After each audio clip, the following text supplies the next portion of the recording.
প্রিয় শিক্ষার্থী বন্ধুরা, আসসালামু আলাইকুম। আশা করি তোমরা সবাই ভালো আছো। তো আজকে আমি তোমাদের জন্য ষষ্ঠ শ্রেণীর বাংলা ৩য় অধ্যায় যে অর্থবুঝি বাক্য লিখে অধ্যায়টি রয়েছে, ৩৩ পৃষ্ঠার যে ছকটি রয়েছে আজকে আমরা সেটাই সমাধান করব।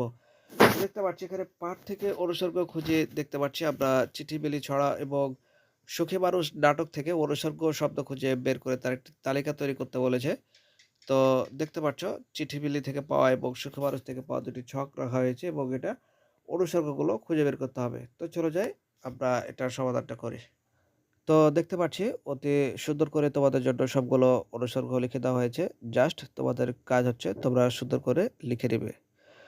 তো প্রিয় শিক্ষার্থী, সুন্দর করে তোমরা তুলে নাও। খেয়াল রাখবে যাতে কোনো কিছু ছুটে না যায়। আমরা ক্লাস 1 থেকে শুরু করে ক্লাস 10 পর্যন্ত আমরা সকল সাবজেক্টগুলো কিন্তু আমরা এভাবে সমাধান করে আসছি। তো তোমরা যদি সে ভিডিওগুলো সবার আগে পেতে চাও, চ্যানেলটি সাবস্ক্রাইব করে আজই আমাদের সদস্য হয়ে যাও। তো ভালো থাকবে। আল্লাহ হাফেজ।